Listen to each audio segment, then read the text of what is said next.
Hi welcome to my channel. ఈరోజు simple and tasty Maggi ఎలా చేయాలో చూపిస్తాను. ఫస్ట్ ఒక గిన్నెలో వాటర్ పోసుకొని మంచిగా మరిగించాలి. అవి బాయిల్ అవుతున్న టైంలో కొంచెం అందులో వచ్చిన మసాలా ఉంటుంది కదా, మ్యాగీ మసాలా, అది వేయాలి. వేసిన తర్వాత మన టేస్ట్కి తగ్గట్టుగా ఉప్పు, కారం, ఇంకా మీకు సాసెస్ వేసుకునే ఇంట్రెస్ట్ ఉంటే వెనిగర్ ఒక స్పూను, అలాగే సోయా సాస్ ఒక స్పూన్ వేయాలి. వేసి కొంచెం మరిగిన తర్వాత మనం తీసి పెట్టుకున్న మ్యాగీ అనేది వేసుకొని బాగా బాయిల్ చేయాలి.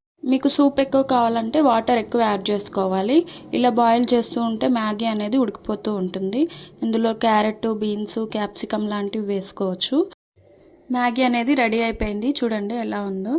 దీన్ని మా బాబు చాలా ఇష్టంగా తింటాడు, కానీ ఎప్పుడో ఒకసారి పెడతాం మేము. చూడండి ఎలా తింటున్నాడు. టేస్ట్ చాలా బాగా వచ్చిందండి. Thank you. Please like, share and subscribe.